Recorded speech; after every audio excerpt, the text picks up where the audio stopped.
Magandang araw mga kapolitika at welcome back dito sa ating YouTube channel. Sa videong ito ay atin pa rin pag-uusapan itong continuation ng naging laro ng Creamline Coal Smasher versus dito sa Petrogas Angels, na kung saan is natalo po itong Petrogas sa loob ng 3 straight sets. Kasi ngayon merong mga issue at mga kontrobersya na umusbong sa online na sinasabi nila meron daw under the table na nangyari dito sa pagkapanalo ng Creamline. Okay, so ibig sabihin po nito is medyo niluto daw yung laro para mabuhay itong PVL. Now ngayon mga kapolitika, ito yung ating pag-uusapan, pero bago ang lahat ay huwag kalimutang mag-like at mag-subscribe muna kayo dito sa ating YouTube channel para updated kayo dito sa ating mga latest valuable issue. So ito yung issue ngayon na kung saan itong pagkatalo ng Petrogas Angels na mahirap daw paniwalaan. At ang sinasabi ng iba ay talagang hindi pa nila matanggap or ma-imagine paano natalo itong sinapit ng Petrogas Angels sa mga kamay ng Creamline Coal Smasher. Okay, and actually doon nga sa ating mga previous vlog ay napag-usapan natin itong mga dahilan or mga reasons bakit nanalo itong Creamline at natalo itong Petrogas Angels, but akala natin doon is natapos na yung issue, but ngayon pala is meron pa palang mga issue na kung saan is umuusbong dito sa online world ang itong under the table daw naganap or binenta daw yung laro ng Petrogas Angels.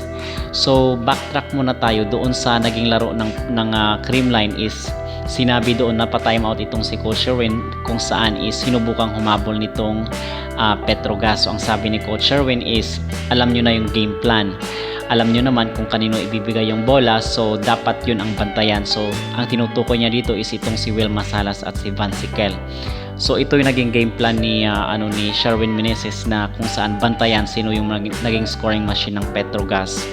And mga kapolitika, isa rin pala sa mga nakapanghinayang doon is itong si Myla Pablo. Hindi na naman pinaglaro itong Japanese coach at talagang sobra na ngayon ang panawagan talaga na dapat nang palisin or palitan itong coach ng Petrogas, kasi buti pa nga yung doon sa Pilipino yung coach ng Petrogas ay kinakaya pa lang mag-champion, kinakaya pa lang manalo. But ngayon na Japanese is parang hindi niya kilala itong mga players. Ang sinasabi ng iba ay talagang puro experiment itong ginagawa ng Japanese coach. Walang katapusang experiment.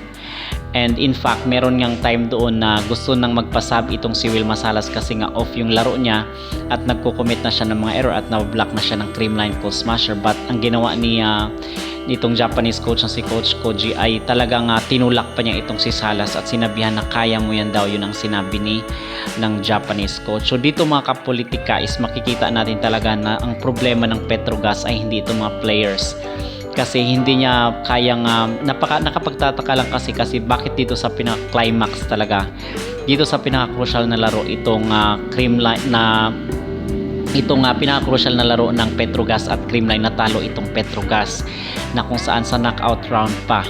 Okay, so naging palaisipan ito dito sa mga supporters ng Petrogas bakit ganito ang sinapit ng kailang team at kumbaga wala man lang chance, hindi man lang umabot ng 4th or 5th set yung naging laro, where in fact malalakas na team yung natalo nila doon sa mga naunang matches mga kapolitika. So ako is nag-wondering kaya worth it ito na bigyan natin ng opinion ating personal na masasabi dito sa mga sinasabi ng mga netizen online na binenta nga daw yung laro.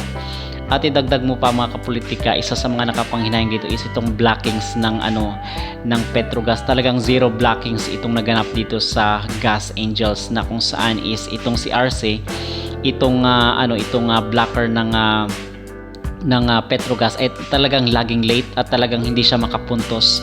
Okay, hindi nga nakapuntos itong si RC, buti pa itong si Palma, but hindi enough yun para maipanalo ang remaining sets. And dito naman kasi nakikita natin yung absence ni MJ Phillips at itong si Galdones kasi nga injured, so hindi sila nakapaglaro at ramdam na ramdam ng Petrogas itong absence ng dalawang middle blocker, kasi importante kasi yun, sinasabi natin yung pang block kasi is nagpapababa ng moral yan ng iyong mga opponents. So importante po yun. So kung wala itong mga effective na mga blocker, itong mga veteran blockers ng Petrogas Angels, ay talagang ito yung mga reason bakit sila natalo mga kapolitika.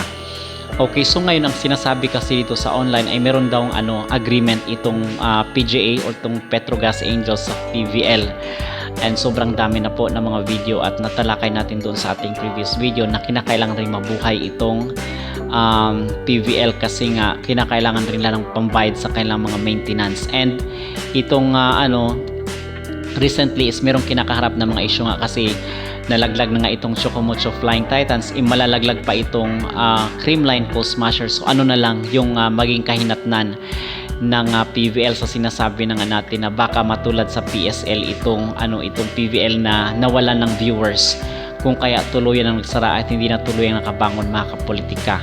Okay, so ngayon is kinakailangan na magkaroon sila ng marketing. So kinakailangan na makapasok isa man lang dito sa Chocomocho or sa Creamline Coal Smasher na kumbaga tagahatak ng mga viewers at bumibili ng tickets kasi importante din yung dito sa PVL. So, ang sinasabi dito na talagang sobrang halata na itong ginawa na natalo sila in 3 sets. Okay, kasi kung 5 sets yun, ibig sabihin yung nilaban or talagang intense yung laban na kung saan hindi mo masasabi talaga na natalo ka dahil sinadya mo yun. So, hindi ganun ang nangyayari kung talagang umabot ng 5 sets yun. Kasi lang dito mga kapolitika, kung 3 sets yun, talagang may posibilidad. But sa nakikita natin sa ating overview dito sa naging laro ng Petrogas versus dito sa Creamline Coal Smasher ay talagang talagang nakikita natin na nag-effort talaga yung Creamline Coal Smasher. So which means in other words ay talagang hindi natin nakikita na binenta or binigay ng Petrogas yung laro kasi nga dahil doon sa interview ni Will Masalas na parang nadidismaya siya base doon sa tono ng kanyang boses or medyo naiyak itong si Will Masalas at ang sabi ng iba para daw mapaniwala na kumbaga talagang totoo na natalo sila. Okay, so but for me naman sa sinasabi na nga natin is pag dito sa laro kasi or sa isang labanan, pag merong natatalo dyan, lagi talagang issue na dinaya or niluto yung laro. Hindi naman talaga maiiwasan niya, talagang merong mga issue or mga controversy na ganun. Okay, but sa nakikita natin at yung ating base sa ating observation doon sa naging laro ay talagang talagang kinapos lang talaga ang Petrogas. Okay, so ibig sabihin is hindi natin nakikita na niluto or talagang sinadya ng Petrogas kasi even na parang matamlay sila, wala silang gana, talagang ganun ang mararamdaman nila pag lagi silang block, lagi silang nagko-commit ng error ay hindi nila na-sustain yung kailang pagpapataas or maintain yung kailang moral or yung kailang energy or confidence. So doon is talagang bumaba yung kailang confidence at hirap na nga sila na to redeem their yung emosyon nila. Yun na lang ang ibabaw dito sa naging sagupaan nila sa Creamline Coal Smasher. Okay, so tayo naman is fair naman tayo, equal naman tayo kung ano yung nakikita kasi doon nga sa mga comment ng sa One Sports at sobrang dami doon nag-congratulate sa sa kanilang thread sa comment section. Pero meron talagang mga ilan na sinasabi na benta daw yung laro or tagang dinaya or sinadya na magpatalo ng Petrogas dito sa laro ng Creamline para itong Creamline ay makapasok dito sa final kasi nga importante din yung kita dito sa PVL. Okay? So mga kapolitika, yun ang so far ang naging pinakabagong issue ngayon dito sa Creamline na kung saan inaakusahan yung mga aligasyon at mga spekulasyon ng mga netizen dito sa social media na binenta daw yung laro or pinagbigyan doon ng Petrogas itong Creamline Coal Smasher na manalo kasi meron daw agreement. Okay, so yung agreement na yun ay kinakailangan na mabuhay ng PVL at kinakailangan na makalusot itong Creamline kasi ang Chocomocho ay talagang officially laglag na nga sila nitong mga nakarang araw. Okay?